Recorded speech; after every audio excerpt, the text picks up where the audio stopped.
como parte del mismo Cine Club. Estamos súper contentos de cómo ha resultado todo esto.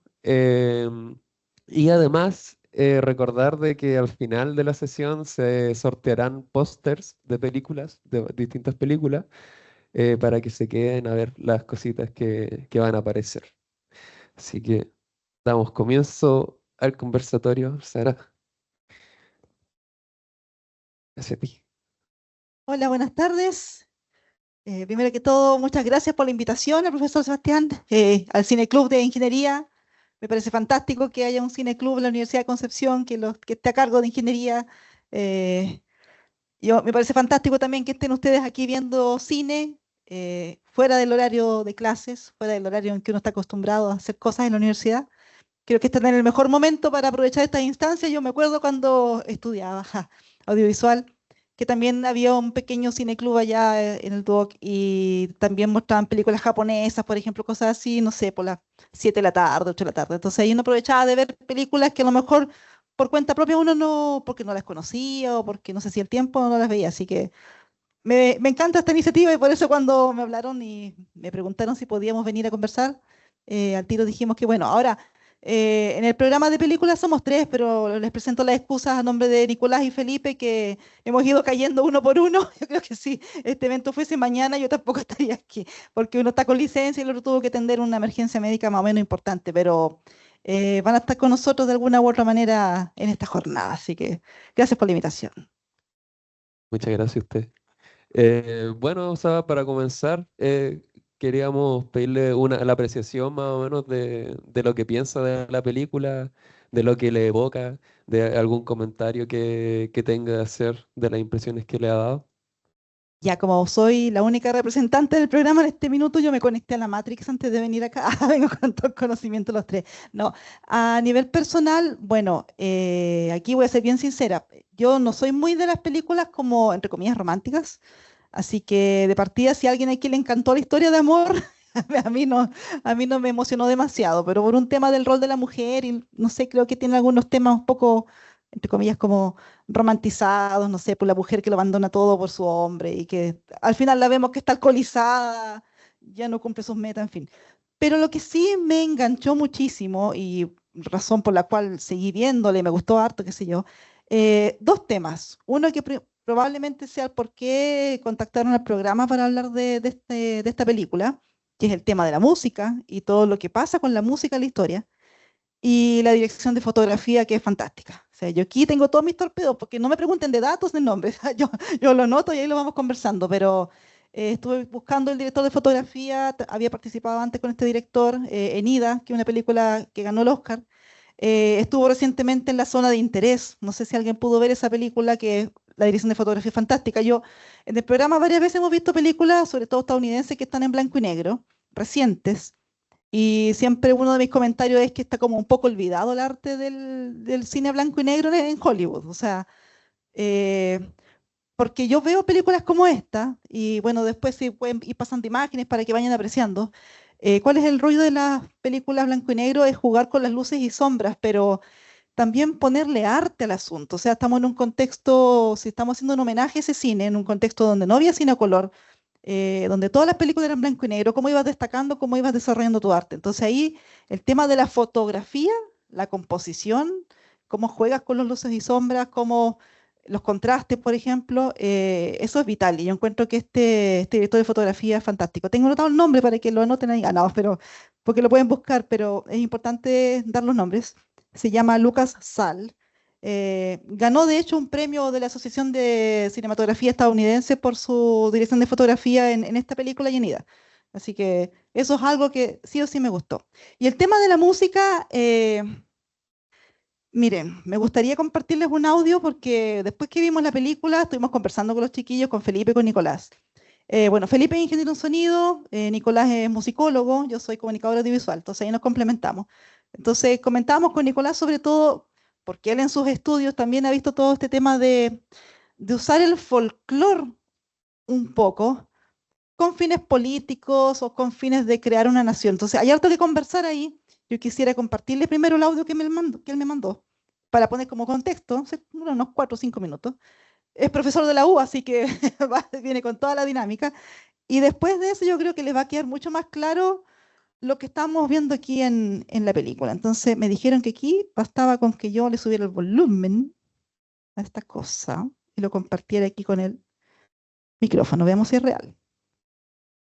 Universidad de Concepción por esta invitación. Lamentablemente no los puedo acompañar en persona por una licencia médica, pero de todas maneras quise compartir algo con ustedes respecto de la película Cold War. Y que tiene que ver justamente con esta escena donde aparece el reclutamiento de unos niños para formar parte de un ballet folclórico. Voy a tener que ir bien atrás para darles algo de contexto. En el siglo XVIII comenzaron a surgir los movimientos nacionalistas que tuvieron su auge durante el siglo siguiente, pero que sus efectos todavía se viven hasta el día de hoy.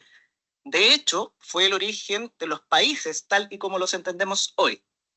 En simple, los nacionalismos afirman que una nación, es decir, un grupo humano que comparte una identidad y una cultura en común, le corresponde por derecho un territorio y la potestad de autogobernarse. Y en paralelo al nacionalismo aparecieron también los estudios de folclore, que fueron uno de sus principales soportes como movimiento, porque esa identidad y esa cultura que se reivindicaban se asociaba principalmente a los grupos étnicos que vivían en las zonas rurales.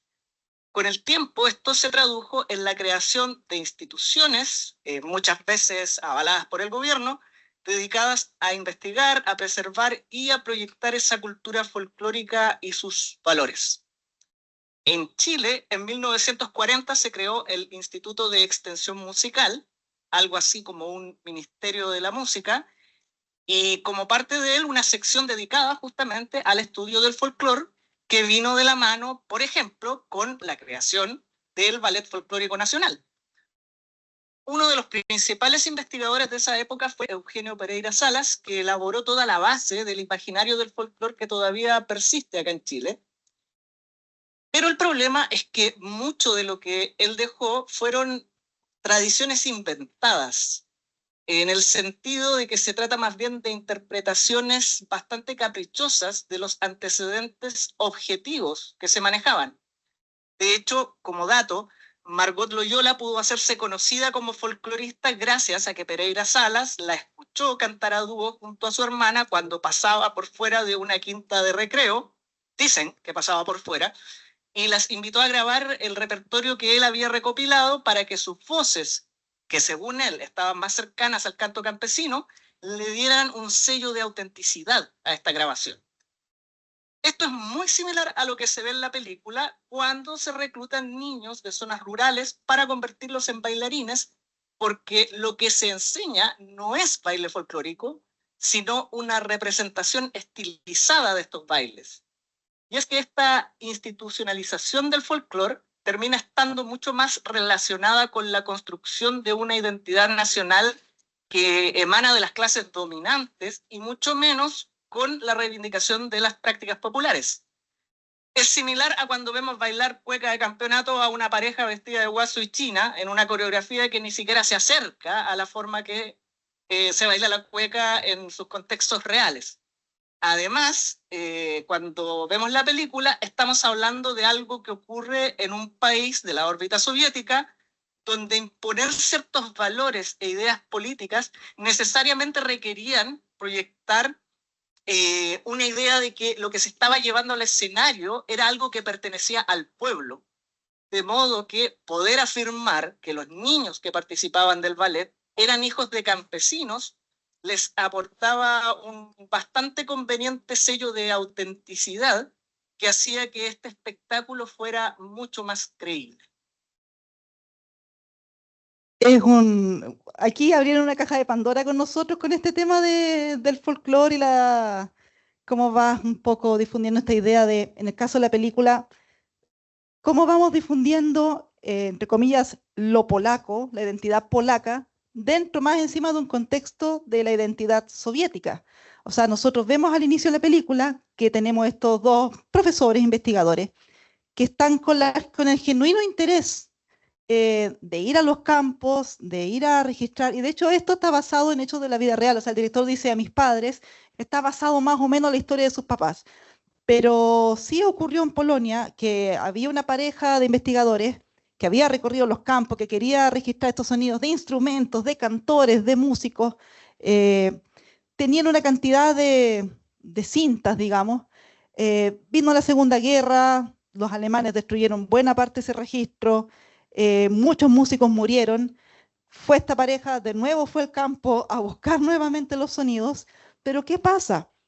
El folclore real, y eso lo podemos ver nosotros en la vida misma, digamos, aquí mismo, en nuestra propia ciudad, en nuestro propio país, eh, el folclore es una cosa que va cambiando con los tiempos. O sea, el folclore no es algo estático. Cuando nos dicen, este es el folclore chileno, ¿ustedes sabían que la cueca como baile nacional fue decretado en dictadura? A nosotros nos dicen de chiquititos, no, la cueca es el baile nacional, pero es un decreto, me parece, del 74, una cosa así. Porque claro, si ustedes lo piensan, más encima en un país como Chile, de norte a sur, que somos tan largos, me van a decir que en el norte de Chile, que tiene mucha influencia, Aymara, qué sé yo, bailan la misma cueca que en el Valle Central en la época de la trilla, o lo mismo en el sur, que bailan la misma cueca, dicen, no, está la cueca chilota, ya, pero en realidad estamos casi como adaptando el baile a las costumbres, pero a nivel de Estado, a nivel de identidad chilena, se nos dice, este es el baile nacional, y así tenemos todos los niñitos, incluso inmigrantes, todos aprendiendo la cueca con el pañuelito, y bueno, ni hablar del tema de los ballets, que igual es importante, porque si no, probablemente mucha gente, nosotros mismos, a lo mejor cuando chicos no conoceríamos otros bailes, no sé, porque que el bafona te muestre el pascuense, que el trote, en fin, tiene una finalidad además de difundir, pero probablemente si uno va al campo y escucha cómo ha ido evolucionando la música, no es como lo que te están mostrando ahí en el teatro o en la tele. Lo mismo pasaba acá con la Segunda Guerra Mundial, se incorporaron otros instrumentos porque habían dejado botados, no sé, unas trompetas, qué sé yo, los ejércitos, y llegaban los cantores y a lo mejor ya no tenían sus gaitas tradicionales, pero igual hacían música con otros instrumentos. Pero ¿qué pasa? Para la imagen como de la identidad país, se mantiene esta cosa rígida. Entonces, es terrible y está súper bien hecha esa parte en la película, cuando los llevan a esta casa y hacen como una especie de casting entre todos los hijos de los campesinos y les dicen, no, para rescatar poco menos que el canto de sus ancestros, todo eso lo vamos a preservar. Pero ¿qué pasa? Después pasan por clases de canto, pasan por clases de baile, hacen coreografías.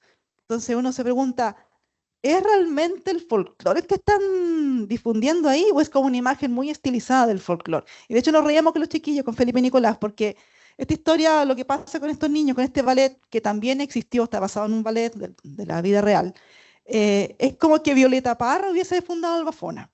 O sea, esa es más o menos la analogía que nos hacíamos nosotros. Ahora, curioso, eh, en el caso de Violeta Parra, ella era folclorista, pero tenía otras clases de repertorio, también tenía boleros, qué sé yo. Creo que fue Nicanor que la convenció de que ella tomara el folclore chileno y llevara como la verdadera voz del campesino, del canto campesino a darla a difundir. Y fue lo que hizo al final. Pero curiosamente ella estuvo en Varsovia, en Polonia, en la década del 50, que vemos que en la película ocurre en esos años. También, bueno, visitó la Unión Soviética. Mientras pasaba esta historia, andaba Violeta Parra cantando ahí. También grabó un disco en París, porque parece ser que en esos años París la llevaba en tema de discográfico y cinematográfico. Entonces está muy bien puesta en contexto y uno se empieza a preguntar estas cosas. Ahora yo creo que sí hemos sido afortunados en Chile que hemos tenido folcloristas que, de hecho en Concepción tenemos un investigador que es Patricia Chavarría, que también se ha roto el lomo, digamos, investigando lo que pasa en la zona. Teníamos la Violeta Parra, que de hecho Violeta Parra estuvo en Concepción, estuvo la U de Conce trabajando en el año 57, fundó un museo del folclore que me pregunto dónde está, porque claramente no tenemos museo del folclore. De hecho estuvo en la radio, así que eso igual es un orgullo para mí como trabajadora de Radio UDEC, que hay una grabación, presentó como primicia El Gavilán, que es una obra que era como una especie de ballet que estaba preparando ella y quedó inconcluso con su muerte. Pero cantó unos versos acá en la radio, po, porque ya aprovechando que trabajaba en la UDECONS y estaba en contexto con estudiantes, qué sé yo. Eso, igual he hablado harto, si quieren Qué preguntar bonito. algo. Sí. Bueno, yo soy estudiante de historia, pedagogía en historia, voy en cuarto año y también soy miembro del Cineclub. Y la verdad que dentro de la película obviamente hay varios aspectos del contexto histórico que se pueden ir abordando.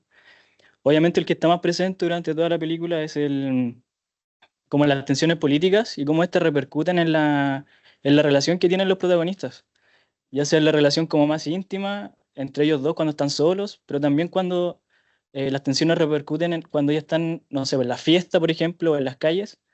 Hay una clara como relación entre esos ambos casos. También tomo lo que decía el profesor acerca del folclore, sobre todo en esa escena cuando la autoridad de gobierno como que intenta meter la panfleta, por así decirlo, o Claro, cántenle a Stalin. claro, la agenda del gobierno dentro de los números artísticos, obviamente como manipulando lo que realmente se quería lograr, o querían lograr más bien los profesores. Y esto lo vinculo también como eh, la realidad que vivieron los exiliados, o sea, eso de como esa contradicción interna que tenían ellos sobre si quedarse en su país y sufrir la censura o la represión, o migrar hacia otros países, pero obviamente desconectarse de su país y de su herencia cultural que les pertenece a ellos. Entonces ahí también lo conecto con eso. Y esta tensión política, digamos, entre estos dos polos. Y que perfectamente esos dos polos podrían estar representados a través de los protagonistas. Quizás, no sé, Zula podría ser como una esfera, no sé, occidente u oriente, dependiendo como de cada escena o de su, digamos, de las acciones que lleva a cabo. Y también Víctor podría ser, no sé, oriente o occidente, dependiendo de la situación en la que se enfrenta. Bueno, y eso. Y también me gusta como allá más personalmente, este tipo de historias porque se narra una microhistoria dentro de un marco general mucho más amplio. Y eso hace que en el caso de un contexto mucho más grande como es la Guerra Fría, se conozca como historias reales o como tensiones sociales mucho más concretas y directas. Y yo como estudio pedagogía lo vinculo también como un trabajo que se puede desarrollar en el aula, debido a que de esta forma los estudiantes también pueden como conectar con la realidad que ellos conocen o que se les hace más fácil conocer. Y no solamente como estudiar a los grandes líderes, Stalin, etcétera, sino que estudiarlo de acuerdo a su propia realidad. Entonces, de acuerdo al contexto histórico, hay como varias cositas que se pueden ir como sacando para ir como complementando. De hecho, hay una escena que a mí me llamó la atención y tuve que volver un poco para atrás, porque, bueno, no soy tan vieja. Yo me acuerdo cuando cayó el muro de Berlín, por ejemplo. Y hay una escena, Víctor, ellos van a escapar. Se ponen de acuerdo, vamos a ir a tal parte, hasta aquí llega el lado ruso, porque Alemania estaba dividido como con 4 distintas facciones, los rusos, los estadounidenses, los franceses y los ingleses. Entonces, saliendo de la parte controlada por los rusos, ellos eran, entre comillas, libres, porque ya estaban fuera del régimen. Y Víctor la espera, ¿se acuerdan que la está esperando y no llega nunca, está fumando? Y ve a una familia que se despiden y se van. Y la familia cruza y nadie les dice nada. Hay un guardia y todo, pero no, ni los pesca ya ni cruzan. Porque claro, hubo un periodo bastante extenso en que ya estaba dividida Alemania, estaba Berlín, digamos, estaba todo ahí, pero no había muro.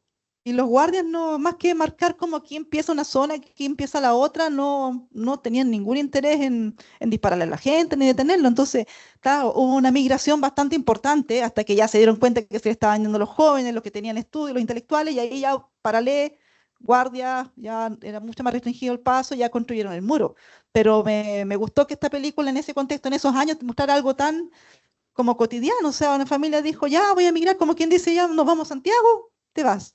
Y en esa época nadie imaginaría el horror que iban a vivir después, cuando ya se separan las familias, cuando no puedes ni siquiera volver, porque cuando ya dijeron el muro va, separaron a la familia, o sea, quedaste tú, quedaste ese lado, tú quedaste acá, y ese fue el gran drama cuando cayó el muro después, la reunión de gente que no había visto a sus sobrinos o hijos que habían quedado al otro lado, volver a ver a sus padres. Entonces es un contexto de la Guerra Fría bastante duro, o sea, y claro, no podría ver el romance de ellos afectado, quizás se podría haber mostrado un poco más, pero yo, por ejemplo, siento que Víctor es mucho más de salir al mundo. Yo siento que Zula cuando decide ir a buscarlo se pierde a sí misma. Y de hecho la muestran a ella cuando está con el conjunto folclórico. Claro, a lo mejor no está con su amor, que siento que quizás es más obsesión que realmente amor. eh, pero cuando está bailando, cuando está con su elenco, ya se ve feliz. Y cuando la vemos cantando jazz, en el mundo libre, se supone, ella no es libre realmente, porque solamente conoce a Víctor, no tiene sus amigos, no habla el idioma, está sujeta, bueno, a los sueños que quizás a lo mejor a ella no le interesaba grabar un disco, pero ahí la vemos que está en el estudio, entonces igual tiene hartas lecturas ese tema. Y lo otro que me gustó, el tema de la música, que imagínense, partimos recopilando los cantos de los campesinos en Polonia y terminamos con los mariachis, po. O sea, la Guerra Fría, la evolución que hubo también en la relación entre los países, porque claro, parten súper peleados, qué sé yo, pero ya después da un poco lo mismo, o sea, y me gustó mucho la representación cuando van a este pub, que ya está como chata azul. Y bueno, el mundo de Víctor es el jazz, pone mucho jazz, esto te representa el mundo libre porque estás escuchando otra clase de música, en fin. Y de repente suena un rock and roll. Y ahí se nota también la diferencia generacional entre ambos, porque mientras Víctor en realidad esa música no le llama para nada la atención, Zula cobra vida de nuevo, porque es una música que le permite bailar y expresarse y desordenarse, es como la juventud. En cambio, Víctor estaba ahí fumando, conversando, entonces siento que esta es una historia de un amor bastante trágico porque ellos creen amarse tanto, pero son súper incompatibles. Y de hecho lo vemos cuando viven juntos, o sea, esa relación no va bien, pero constantemente van tratando de buscarse, pues yo digo que es casi como una obsesión, pero nos permite ir pasando en el tiempo y nos permite también ir viendo cómo cambia el contexto alrededor de ellos. Sí, igual siento que es bastante ambiguo o transparente la relación que existe entre sentirse parte de la cultura y buscar esa libertad que se halla en el individualismo, que se empieza a ampliar cada vez más durante y después de la Guerra Fría. O sea, de cierta forma, después de la Gran Guerra, se empezaron a desconectar a demoler estas fronteras entre los países y cada vez países como Francia se comenzaron a formar como verdaderos refugios de distintas naciones. Entonces, dentro de como usted dice, partir buscando salvar esta cultura, abrazar esta cultura, la historia se va desarrollando como una historia de desamor a la identidad propia y buscar la identidad individual. O sea, lo mismo, pues, renegar la raíz, o sea, no sé qué cargo tendrá, pero como el director del conjunto, que obviamente muy pro la De madre la máquina del soviética, Estado, digamos. claro, siempre desde el principio, desde las primeras escenas, se muestra apegado al campo, apegado a la vida rural, a la identidad de lo que es nosotros. De que siento que representa muy bien como como que igual siento de que Víctor no tiene claro realmente cómo se siente, cuál es su verdadera identidad y por eso escapa tratando de buscar el jazz y la música igual es un camino para tratar de encontrarse uno mismo. Entonces, no, siento que no sabe realmente a qué o dónde es que pertenece. Entonces, eh, por eso choca tanto la parte que dice, tú no amas a Polonia, tú no eres acá, tú te escapaste.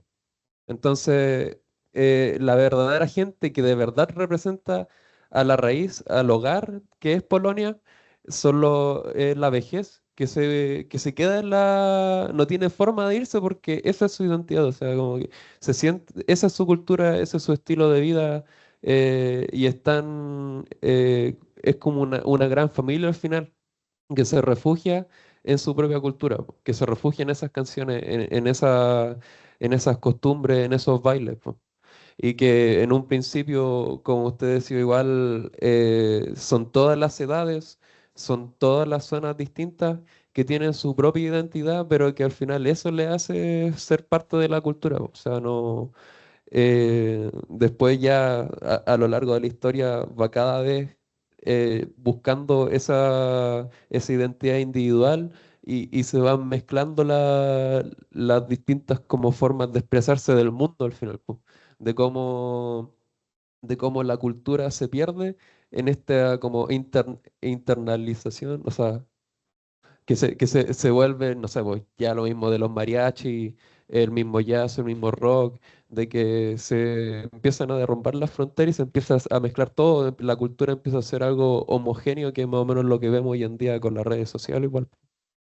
Igual es interesante pensarlo así porque siento que estamos viviendo en una época interesante y bueno, seguramente los que estén después que nosotros 200 años más adelante van a sentir que ellos son los que están viviendo en una época interesante.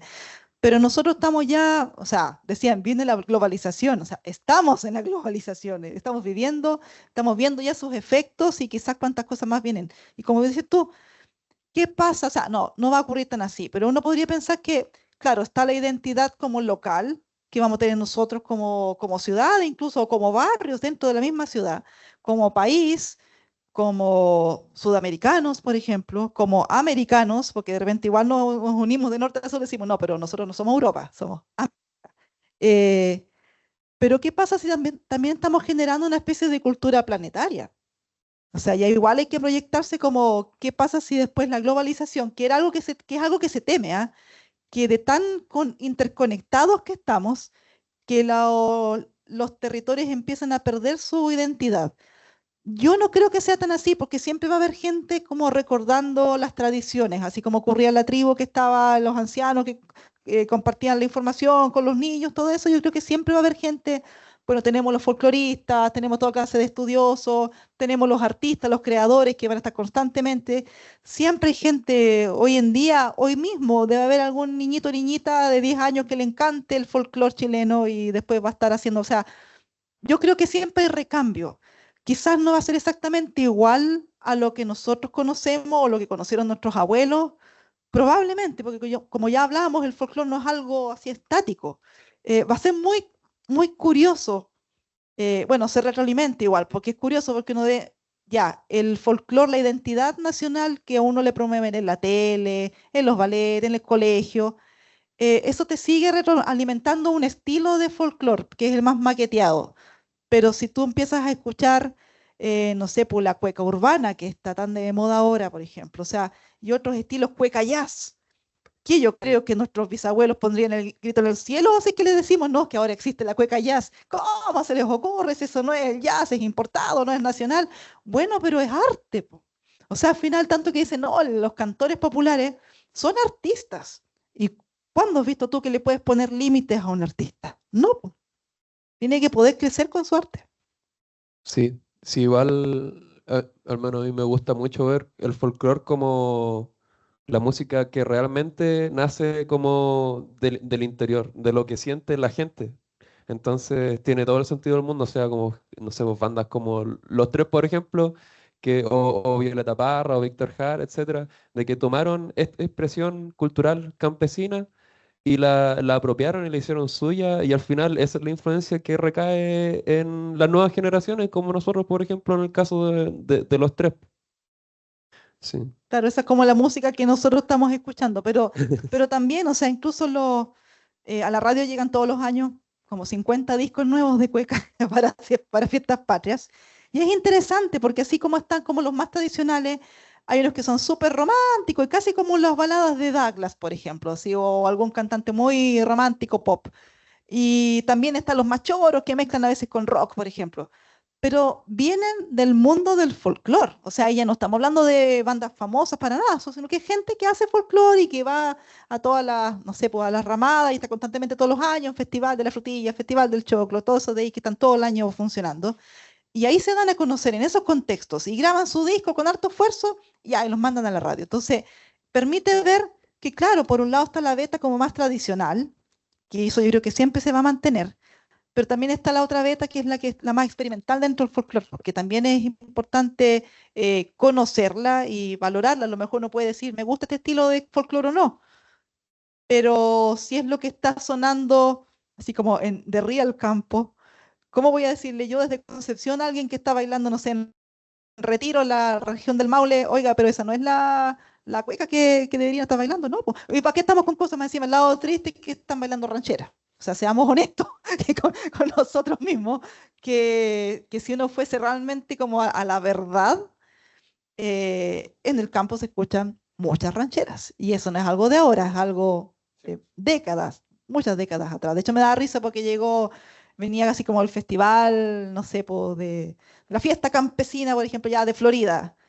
Y en el afiche, pa, el conjunto de rancheras. Y yo dije, por último, pónganse unas uvitas, no sé, pues, para que sea como más. Pero que, claro, uno desde la ciudad lo ve como, oiga, eso no debería, porque si es un festival campesino, ¿cómo pone ahí? Pero es la música que ellos escuchan, pues entonces, ¿qué derecho tiene uno a decirle, oiga, eso no es? A lo mejor esa es nuestra cultura. Y de hecho es súper interesante porque aquí en Concepción nos suena súper raro cuando hay así como un carnaval, un festival así, África en América. Y uno dice, ¿por qué están estos tipos con los tambores africanos, bailando, los vestiditos blancos, todo así, todo un festival, un carnaval?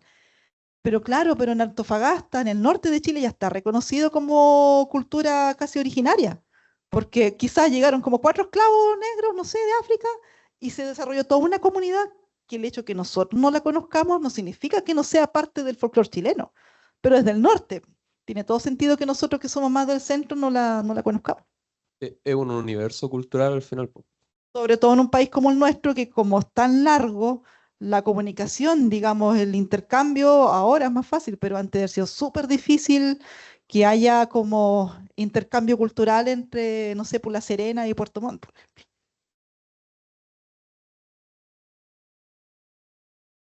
Es momento para reflexionar. Sí, ahora sí, si a alguien le gustaría comentar algo de la película, igual, algún comentario, alguna apreciación, Sí, yo voy a estar pasando el micrófono para cualquiera que quisiese comentar algo.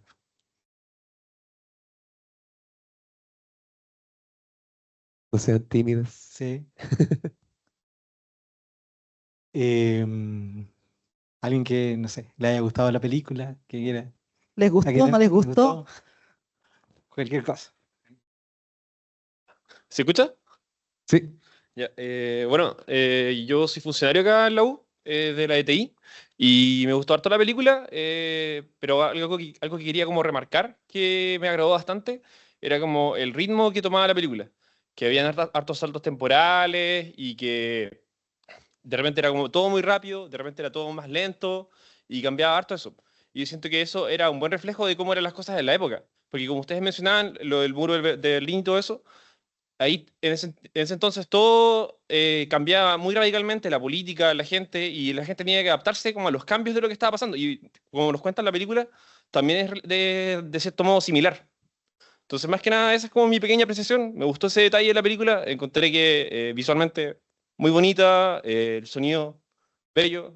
Así que eso, buena película y me gustó ese pequeño detalle del tiempo. bueno, muchas gracias. El montaje, digamos. Sí. Y viene otra. Hola, bueno, esta película creo que la habían dado también el año pasado en los lunes cinematográficos del Teatro D. Eh, con respecto a eso también de la identidad cultural que se aprecia en esta película, es curioso porque también en Concepción existe ese frase como de Concepción, la cultura, La la cuna cuna del del rock. rock, claro. Es algo que estaba trabajando con unos compañeros en una investigación y resulta que para los mismos músicos de Concepción, como el Álvaro Enrique, todo, como los pioneros del rock, desde los 80, es curioso porque ellos no se sienten como que son dueños del rock o de la cuna del rock, por ejemplo, sino que es más bien en Valparaíso donde está esa más marcada esa identidad cultural del rock. Em, y aquí siento que ocurre lo mismo, es como que va evolucionando la historia de la música. Al principio creo que se escucha de Víctor una pieza de Chopin que es de Fantasía, que es como una improvisación y después ya posteriormente se puede escuchar jazz y bueno, ya al final los mariachi. Pero es curioso cómo ese tema de la identidad cultural como que de repente como que se apropian de ese sentimiento, de esa identidad cultural. A quien no sé si no le corresponde, pero quizás no es totalmente suyo. O aquí, por ejemplo, como que lo moldearon de alguna manera como para hacerlo suyo. Pero eso también como que se me vino a la mente por este trabajo que estábamos haciendo con unos compañeros de la identidad cultural penquista. Eso. Bueno, muchas gracias. ¿Quién más?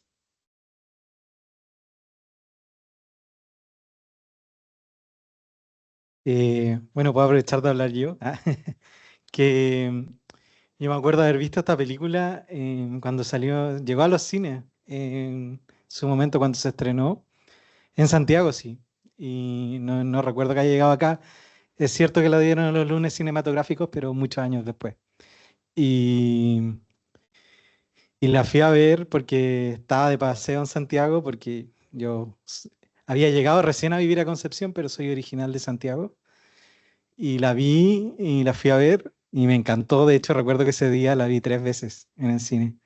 Invité después a mi hermano, después invité a mi esposa que estaba en una clase. Cuando salió de la clase fuimos a verla de nuevo. Y la vi 3 veces ese día, me encantó. Y la razón por la que me encantó, bueno, además de todo lo que han dicho, que estoy súper de acuerdo, es que resonó mucho en mí la historia que aquí comentaban, de que la historia de amor no era tan, quizás media estereotipada, que estoy de acuerdo, pero tiene otra cosa, que es justamente resonaba con lo que yo estaba pasando por ese momento, porque yo acababa de llegar después de haber vivido 7 años en otro país, y yo me sentía igual que estos dos personajes, debatiéndome entre estos dos personajes, porque estando allá, yo sentía que no pertenecía allá y que tenía que hacer todas las cosas como él lo dice explícitamente el personaje de Víctor. Hay que hacer las cosas como las hacen acá, inventa cosas sobre ella porque eso es lo que les llama la atención acá. Lo mismo era lo que yo pensaba estando allá en ese otro país. Yo sentía que estaba traicionando mi identidad para ajustarme a lo que hacían allá, ¿ya? Y eso Víctor pasa toda la película haciendo así, y eso finalmente es lo que desencadena el conflicto entre los dos. Y por otro lado, cuando volví, que justo yo volví y ese año se estrena esta película, me sentía igual que el final de los personajes, o sea, yo ya no soy de este país. O sea, por haberme ido, volví, pero no me sentía para nada, sentía que me sentía nuevamente en que estaba, a pesar de que era mi país, estaba en otro país que estaba tratando de ajustarme a lo que era. Hasta el día de hoy, que ya han pasado 5 o 6 años de ese momento, todavía siento que todavía me estoy ajustando, digamos, todavía no, no, no vuelvo a sentirme parte como del país que estoy viviendo.